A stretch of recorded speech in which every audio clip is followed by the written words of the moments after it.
So that's what I did. I turned around, I bent over, I spread my butt cheeks, and I coughed. I don't think anything fell out. I think I lost something though. And also, to, part of the processing is they test everyone for tuberculosis. I've never even known anyone ever who's had. Have you known anyone have tuberculosis? They test everyone for tuberculosis.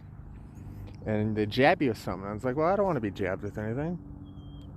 And, well, if you don't, then, we're going to have to put you in isolation. It's like, well, put me in isolation, that's fine. I thought I was going to be out the next day.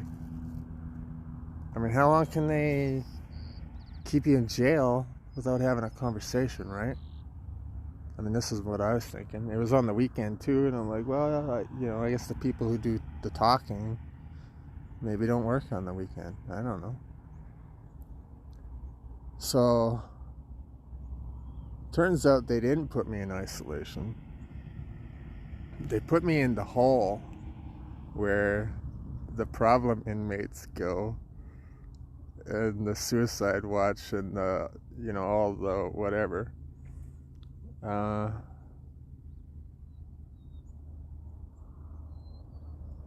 so yeah, I mean, in like a couple days come and go, and I was really kind of confused. No one talks to you. There's really no contact with anyone there.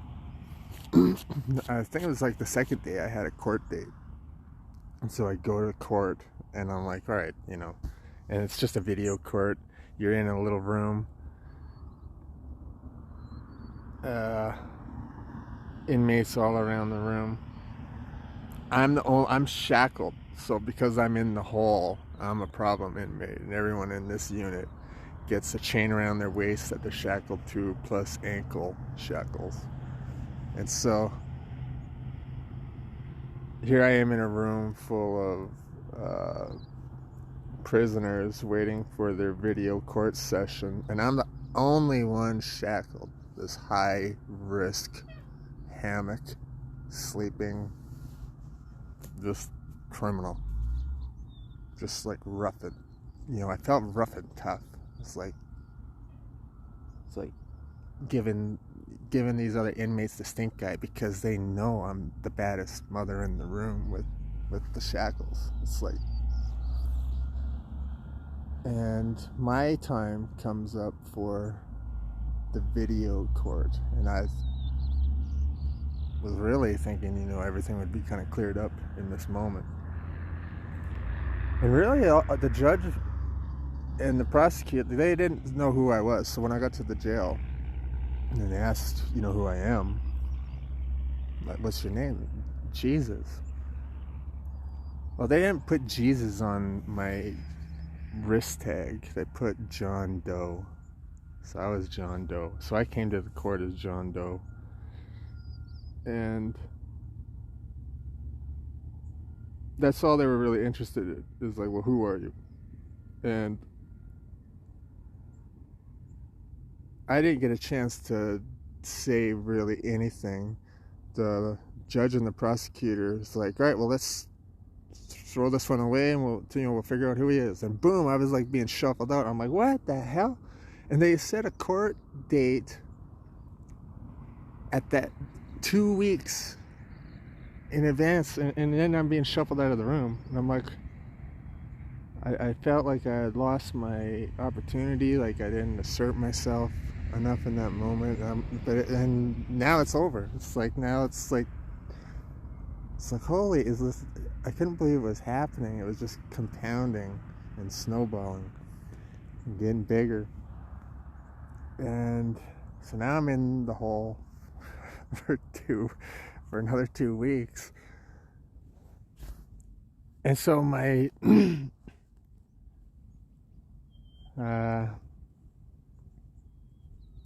speed the story up a little bit.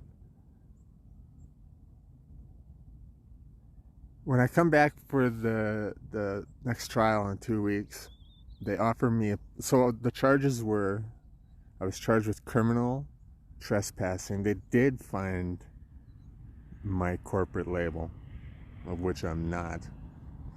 But of course, they're only ever going to recognize that. They charged me with criminal trespassing and failure to disclose ID. Criminal trespassing, not trespassing. Criminal. And they offered me a plea at the 2-week mark to plead guilty to the failure to disclose ID, and they would drop the criminal trespass. And I'm like, and then I would be released right then and there. And I'm like, well, I'm not guilty of either of these crimes. And I'm not going to say that I am. And so, no. And then I also said to the judge, like, you know, if you give me a chance to tell my story, I really believe that these charges aren't going to make sense and, you know, they'll just be dropped. He set another court date for 3 weeks in advance of that date, and then another one 5 weeks in advance. So there's the trial set for October 17th. And I had got arrested on August 26th, I believe it was. And then I'm being shuffled out of the room again with a court date, 3 weeks time. And then, you know, I ended up getting moved to general population after this. But again, it's like, is this really happening? It's like, how is this even possible that you could just be scooped up, tossed into a jail without ever having a conversation with anybody ever? It's like this isn't even possible. So 3 weeks come, and I'm in the general population now. I end up with my cellie, Carlos. Carlos and I, Carlos is a real cool guy. Don't get me wrong, this is all a positive experience. I really loved my time in the Utah County Jail, and I needed it. I absolutely it helped me, recalibrate. But before I get to the positives,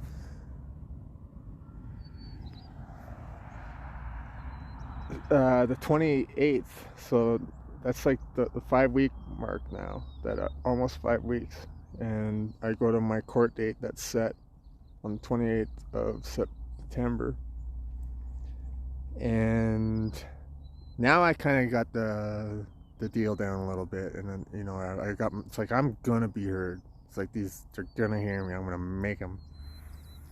And so yeah, he basically was the same as last time. They offered me the same plea. It wasn't the trial at all. They're just offering me the plea. They just want me to plead guilty. It was the exact same thing as 3 weeks before. They're just wasting time. And of course I say no. I'm not pleading to that. And then he doesn't want to hear anything. I just shuffle me out, and I'm like, yeah. And, you know, I'm telling him my story. I'm telling him the story. I start with you. It's like, I wasn't even coming here. I was in Montana. I got dropped off in Provo, and I'm on a mission. All of this. And it was really of no use. It was like all deaf ears. It's like, well, all right, trial set for October 17th. Bam, which is in, you know, over 2 weeks, almost 3 weeks from that point. And then I'm being ushered out again. I'm like, you know, just boggled. But I'm not really surprised at this point. And, you know, I'm kind of feeling at home as well. So then I go back to, you know, my unit, and I'm talking to some other guys. He's like, well, you know, you can have a trial by jury. And I'm like, really? Like, these are like misdemeanors. They're both misdemeanor, like very minor stuff. Anyways. And so, yes, like, I want a trial by jury, and I have a public defender that I couldn't ever get a hold of. But I was leaving them messages, and I was saying, I want a trial by jury. And when I requested a trial by jury through my public defender, they put all of a sudden one day there's like a surprise court hearing, and I show up, and it was about setting the date for the trial by jury, and because they're so backlogged and this and that and whatever, it's like in the future. And I said to him, so I had a chance to speak, and I'm a little more, I said to them very clearly, I'm not guilty of either of these crimes, and I'm a reasonable person. I'm willing to let bygones be bygones. You drop these charges, I'll go my way. But if you don't drop these charges, somebody is going to have to be responsible for the 5 weeks that I've been in prison at that time, or 6 weeks. 6 weeks I was in prison. And, for the disruption of life, to come back to Utah to defend myself on this ridiculousness. And, they had none of it. So now, actually, even the lawyer, when I said that, the lawyer bristled up, and he's like, well, it doesn't sound like he wants to come back. We should just leave him in jail. And the judge is like, no. It's like, so I was let go that day. But, see, I now have a court date on March 26th of 2024. Let me stop this again.